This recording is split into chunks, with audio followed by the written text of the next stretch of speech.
Hello আসসালামু আলাইকুম everyone, আমি ফাতেমা আহমেদ দিয়া চলে আসলাম আমার অ্যানাদার ব্লগ নিয়ে। সো বিয়ের সব প্রোগ্রামের পর আমরা সব কাজিনরা মিলে একসাথে একটু গেট টুগেদার করার প্ল্যান করলাম, যেহেতু এরপরই যে যার লাইফে ব্যস্ত হয়ে যাবে, দেখা যাবে কেউ আর মিট করার টাইম পাবে না। এখন অলমোস্ট মাগরিবে আজান দিবে, তাই আমি রেডি হয়ে বের হয়ে গেলাম। আমার ভাইরা ওরা নিচে ছিল, তাই নিচে দাঁড়িয়ে ওদের ওয়েট করছিলাম। ওরা আসলো, দেন আমরা চলে আসলাম হারফি ধানমন্ডিতে। সবাই অলমোস্ট চলেই আসছে, বাট আমি, আমার ভাই, দেন আমার ফুফাতো ভাই, ভাবি, আমরা চারজন একসাথে আসছি। তারপরে আমরা খাবার অর্ডার করে দেই। যেহেতু আমরা এখানে অনেকজন ছিলাম, তাই 2-3টা বাকেট নিয়ে নিই, আই মিন চিকেন বাকেট।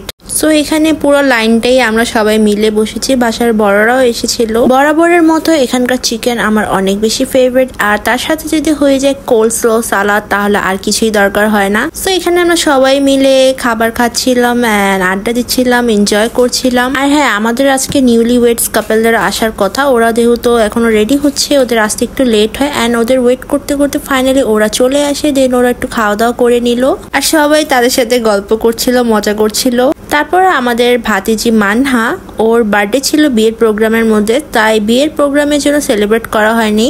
আজকে যেহেতু সবাই একত্রিত হয়েছে, তাই ওর বার্থডেটা সেলিব্রেট করার প্ল্যান করলো ভাইয়ান ভাবি।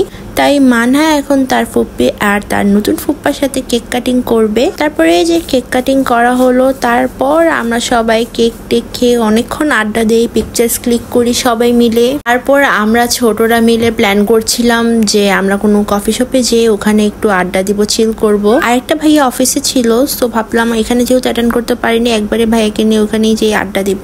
আর এনারা দুজন চলে যাচ্ছে, কারণ তাদের দুজনেরই কালকে এক্সাম, তাই তারাও বড়দের সাথে চলে যাচ্ছে। তো আমরা সবাই তাদের বিদায় দিয়ে দিলাম, আর আমার ভাইয়েরা তাদের সাথে একটু মজা নিচ্ছিল, কারণ তারা আমাদের সাথে যেতে পারবে না। তারপরে এখানে অনেকক্ষণ বসার পর আমাদের ভাইয়া চলে আসলো। তো তারই মাঝে লামিসা আর তার হাজবেন্ড মানহা বেবিকে নিয়ে একটু বাইরে ঘোরাতে নিয়ে গিয়েছিল, তো আমরা তাদের অপেক্ষা করছিলাম। অনেকক্ষণ পর তারা আসে, তারা চলে যাবে, যেহেতু তাদের মাত্রই বিয়ে হয়েছে, তো অবশ্যই বাসায় অনেক গেস্ট ছিল। তারপরে যে তারা দুজন এসে আমাদেরকে সময় দিয়েছে, আমরা অনেক বেশি খুশি হয়েছি। পর ওদের বিদায় দিয়ে আমরা চলে গেলাম তাবাক কফিতে। এটা আমার one of the favourite place. এখানকার আমার কফি প্লাস এনভায়রনমেন্ট অনেক বেশি পছন্দ। এখানকার সব থেকে পছন্দ হচ্ছে আমার এখানকার ব্রাউনি।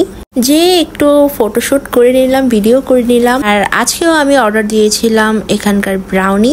ওদের ব্রাউনিটা ভালো লাগার আরেকটা কারণ হচ্ছে ওদের ব্রাউনিটা অনেক বেশি ময়েস্ট অ্যান্ড সফট। আরেকটা মজার বিষয় হচ্ছে আমার না ব্রাউনি র খেতেই ভালো লাগে, আইসক্রিমের সাথে ভালো লাগে না। তার সাথে আমি নিয়েছিলাম মাচা ভ্যানিলা ফ্রোচিনো, অ্যান্ড এটার টেস্টটা আমার কিন্তু ভালোই লেগেছে। যারা আমার মতো ডিফারেন্ট টেস্ট ট্রাই করতে পছন্দ করো, তাদের কাছে ভালো লাগবে। তারপর মিম ভাবি ইনসিস্ট করছিল তার কফিটা একটু ট্রাই করার, তার কফিটা একটু ট্রাই করলাম। তারপর আড্ডা দিয়ে যে যার বাসায় চলে গেলাম। তো আজকের ব্লগটা এই পর্যন্ত। আল্লাহ হাফেজ।